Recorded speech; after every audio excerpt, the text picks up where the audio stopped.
मैंने दिमाग की कारकर्दगी पर काफ़ी अर्सा पहले एक रिसर्च वीडियो देखी। इस वीडियो में एक पॉइंट पर बताया गया कि हम जब किसी की बुराई या गीबत करते हैं तो उसका हमारे जिस्म पर क्या इम्पैक्ट पड़ता है, क्योंकि हम सब इतने मॉडर्न हो चुके हैं, जब तक हमें किसी चीज़ की साइंसी वजह नहीं मिलती हम उस पर बिलीव नहीं करते। और मैं भी साइंसी वजह ही तो चाहता था। जैसे बानो कुद्सिया कहती हैं कि जब तक किसी भी तहकीक पर गैर मुल्की और अंग्रेज़ के नाम का ठप्पा ना लगा हो हम उस पर यकीन नहीं करते।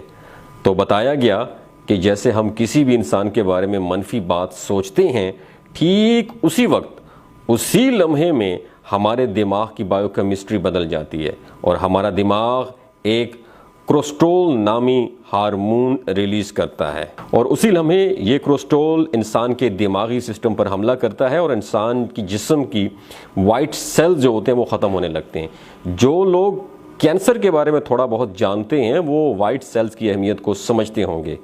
कैंसर का इलाज कीमोथेरापी से होता है और कीमो का अमल शुरू होते ही जिस्म में वाइट सेल्स ख़त्म होने लगते हैं और ये बहुत ख़तरनाक सूरत हाल होती है।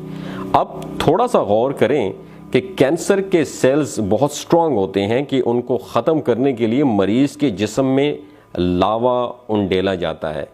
कीमो को लावे या आग से तशबीह दी जाती है। अब ये लावा कैंसर के सेल्स के साथ साथ वाइट सेल्स को भी खा जाता है।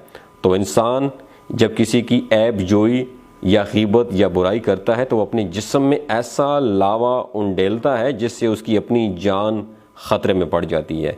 दिमागी सिस्टम कमज़ोर होने का एक सादा सा मतलब यह है कि आप बीमार होने के लिए तैयार हैं और बीमार होने के बाद आप जल्दी ठीक नहीं होंगे, क्योंकि आपने अपने जिस्म का दिफाई निज़ाम ख़ुद कमज़ोर किया है, इसे दीमक के हवाले किया है जिसने उसे खा लिया है।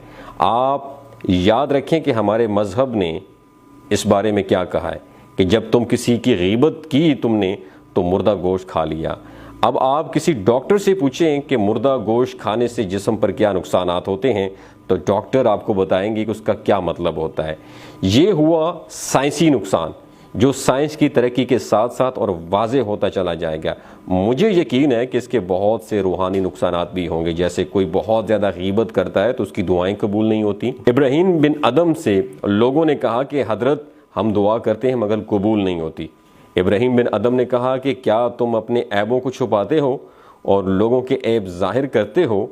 तो हज़रत शेख सादी फरमाते हैं कि मैं बचपन में बड़ा इबादत गुजार और शब बेदार था। एक दफ़ा मैं अपने वालिद की खिदमत में हाजिर था, सारी रात आँखों में कट गई, सारी रात तिलावत कुरान पाक और इबादत खुदा में मशगूल रहा, मगर मेरे इर्द गिर्द लोगों की एक बड़ी जमात आराम से सो रही थी। उनका हाल ऐसा था कि बेफिक्र सोना।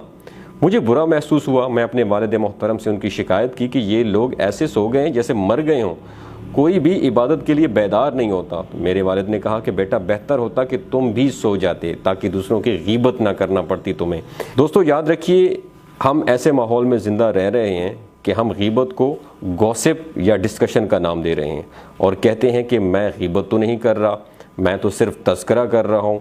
लोगों की तस्वीरें और वीडियोस पोस्ट करके दावत देते हैं कि आएँ उनकी गीबत करें, उनकी सूरतों की ऐबजोई करें।